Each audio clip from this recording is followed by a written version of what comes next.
السلام علیکم دوستو، کیا آپ نے کبھی سوچا ہے ہم خواب کیوں دیکھتے ہیں اور خواب دیکھنے کے دوران ہمارے جسم میں کیا تبدیلیاں رونما ہوتی ہیں؟ ناظرین، ریئل ٹاک کی سیریز وہ کیا بلا ہے کہ قسط نمبر 12 میں خوش آمدید۔ دوستو، ہم کیوں خواب دیکھتے ہیں؟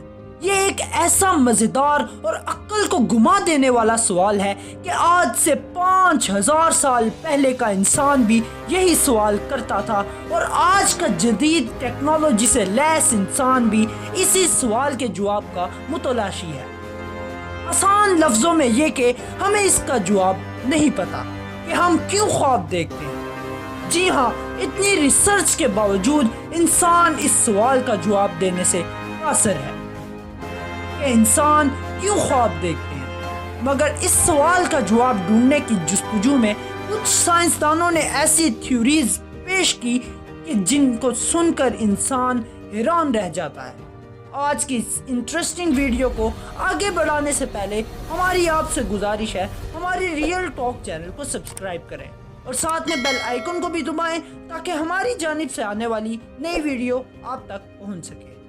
دوستو، 3000 قبل مسیح کی بات ہے کہ اس دور کے لوگ جب خواب دیکھتے تو اسے دوسروں کو بتانے کے لیے اور یاد دہانی کے لیے اس کو مٹی کی تختیوں پر نقش کر دیا کرتے تھے۔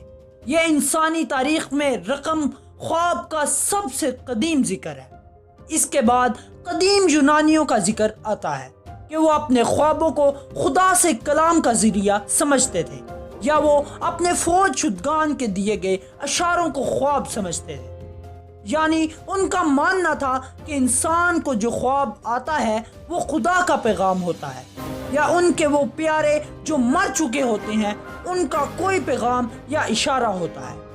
اس کے بعد ہمیں قدیم مصری لوگوں کا ذکر ملتا ہے کہ جنہوں نے خواب میں آنے والی چیزوں پر ایک کتاب لکھی، اور ان چیزوں کی تعبیر کا اندراج بھی اسی کتاب میں کیا گیا۔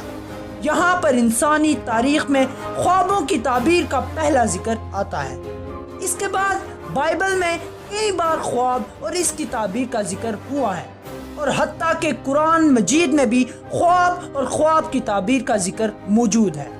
اور مسلمانوں کا بھی اس بات پر یقین ہے کہ خواب اکثر و بیشتر کوئی معنی رکھتے ہیں، اور بعض اوقات خدا کی طرف سے اشارے بھی ہوتے ہیں۔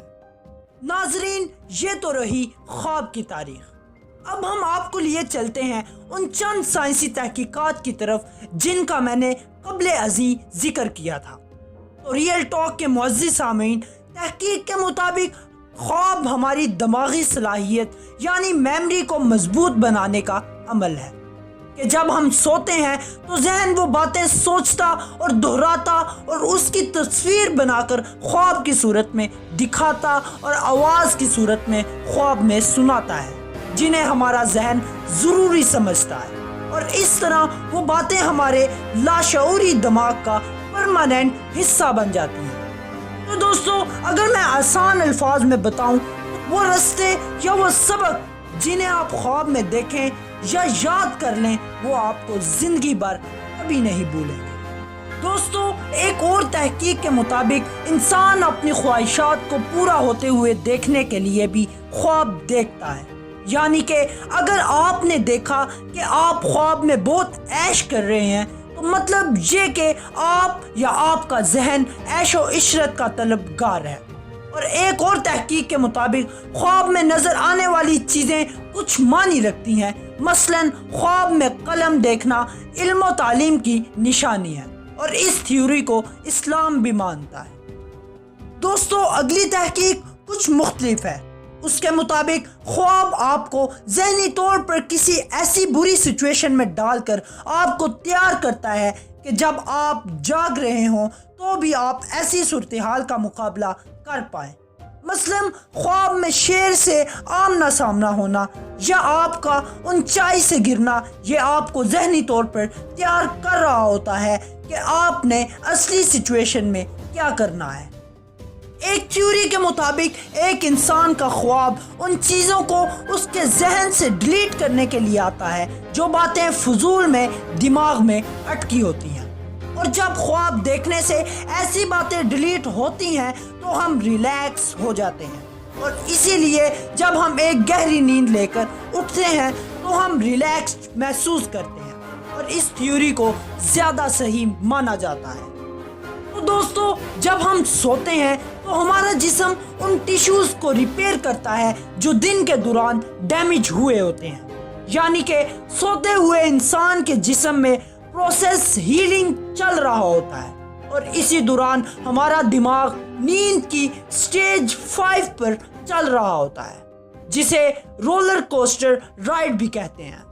اس دوران دماغ اپنے تمام ہارمونز ریلیز کرتا ہے جس سے انسان کی نشو و نما یعنی گروتھ ہوتی ہے، یعنی سوتے ہوئے ہمارا جسم ہیل بھی ہوتا ہے اور اس کی گروتھ بھی ہوتی ہے، اور ہماری زیادہ تر خواب نیند کے اس حصے میں آتے ہیں جسے ہم REM یعنی ریپڈ آئی موومنٹ کہتے ہیں۔ اس سٹیج میں ہماری آنکھیں تیز تیز گھومتی اور سانسیں تیز ہو جاتی ہیں، بلڈ پریشر اور پلس ریٹ بھی غیر متواتر ہو جاتا ہے، اور اکثر ہمارے ہاتھ اور پاؤں کے مسلز پیرالائز ہو جاتے ہیں تاکہ ہم اپنے خواب سے جاگ نہ جائیں یا خواب میں حرکت نہ کر پائیں۔ نیند کے اس حصے میں خواب بہت مفید سمجھے جاتے ہیں، اور اس سٹیج سے گزرنے کے بعد نیند کو ہیلتھی سمجھا جاتا ہے۔ دوستو، اگر آپ یہ بات جاننا چاہتے ہیں کہ بے ہوشگی کیسے ایک اللہ کی بہت بڑی نعمت ہے تو ہماری اس ویڈیو کو لازمی دیکھیے گا۔ دوستو، ہم امید کرتے ہیں آپ کو ہماری یہ والی ویڈیو پسند آئی ہو۔ ویڈیو پسند آنے کی صورت میں ہمارے چینل کو لائک، شیئر اور سبسکرائب کرنا مت بھولیے گا۔ اللہ تعالیٰ سے دعا ہے کہ وہ ہمیں خواب میں بھی اور جاگتے ہوئے بھی اپنی حفاظت میں تندرست و توانا رکھے۔ آمین فی امان اللہ۔